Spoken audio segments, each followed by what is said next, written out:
Hey guys, CJ here, and welcome to episode whatever of our Minecraft 1.11 modding tutorials. In this episode, we're going to be doing something like what we did with the block and creating our own custom class that I should probably clean up a little bit. There we go.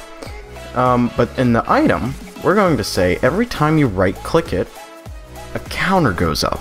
It's a hidden counter. It's a counter you can't see, but it goes up. And if you shift right-click, it tells you what number the counter is currently at.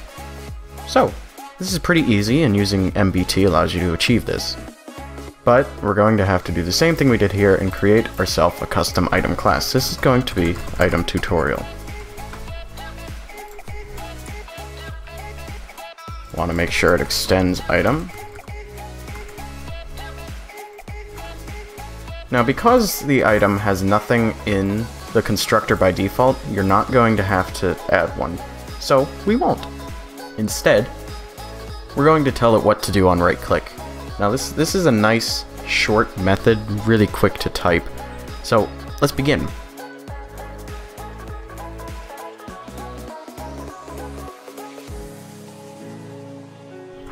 Like I said, nice and short. So basically this is the player that does the right-clicking. This is the world in which it is done.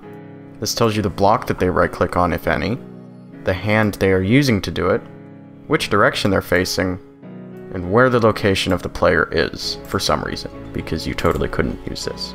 Okay, before we do anything else, what we're going to want to do is we're just going to want to tell the game, hey, the right click actually worked. So we're just going to return enum action result dot success. First, I'm going to set a simple system.out.println console, and we're going to say right click. Now, if we were to run this code now and we right-clicked with our item, we'd get two console outputs. That's because one is done on the server and one is done on the client. So we have to set up an if statement. If world.is remote, and we want to make sure the world is not remote. If the world is remote, it's running on the client, which isn't what you want. You want all the code we're doing today to be run on the server. You could also say something like else, so if it's on the client, and do some cool particle effects, or something of that nature. So we're going to try running it now, and we should only get one console output. Okay, so we're going to have to give the item to ourselves, which is still called item tutorial. You'll see now, when we right-click, nothing happens. I made the fatal mistake of using on item use. We should be using on item right-click. So, we're going to have to set that up now. Okay, so this doesn't actually require too much of change, except for the, method itself. So we're going to return an action result of the type item stack. This is going to be on item right click. We're going to get the item stack, the world, entity player, and enum hand, the hand. And now, we want to return a new action result, and in it we're going to contain enum action result dot success, and we're going to include player dot get held item in the hand. Okay, actually, you'll just want to remove that item stack portion. Just pretend it never happened, delete it. If you see this green arrow, you done good. Okay, so we've already got the item. We try right-clicking. Once again, nothing happens. Why is that, you may be asking? And the simple answer to this question is that I'm an idiot. I never actually told it to use our custom class, so we're going to do that now, and hopefully it'll work. Okay, fingers crossed. We right-click, and we see right-click on the console. Perfect. Okay, so I've just gotten rid of the print command because we no longer need it. Now, what are we going to do? Well, we need the item stack. So, we're going to get the item stack. Item stack equals player.getHeldItem in this specific hand. Now what are we going to do with this stack? We're going to get a variable, and this is NBT stack, or NBT tag compound equals stack.get NBT, or get tag compound. First, we're going to check if it's null.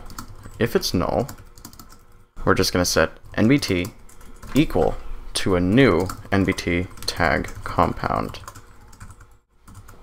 And that's only if it's null. Next, we're going to check if NBT dot has key. We're going to call this clicks.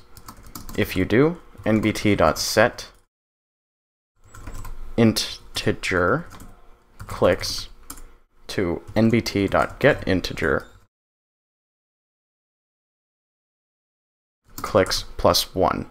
But if it doesn't have the key, what we're going to do is NBT dot set integer. We're going to set clicks to 1. And for right now, we're just going to system.out.println nbt.getInteger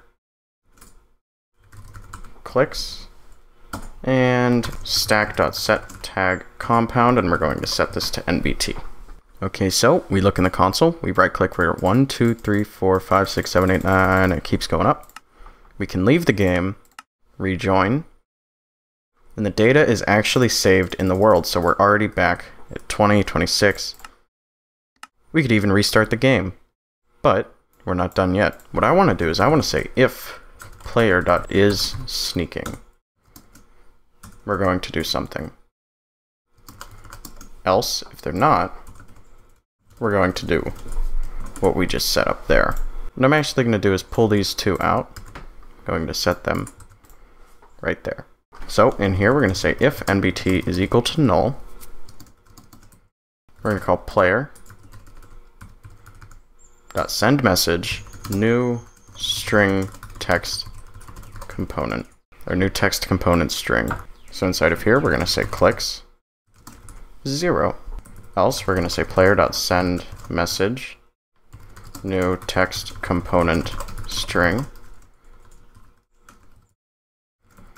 and we're going to say clicks is equal to nbt dot get integer clicks. So we can remove this print statement right there, and now let's try it.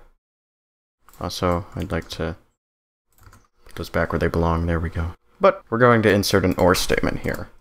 Or NBT, oops, let's turn off caps lock, or not NBT dot has key clicks. So we're going to say if NBT doesn't exist, or it doesn't have the key.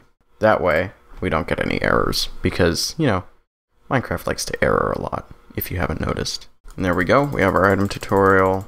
Right click a few times, because we can. You see we shift right click, it gives us the click count. Right click a few more times. Perfect.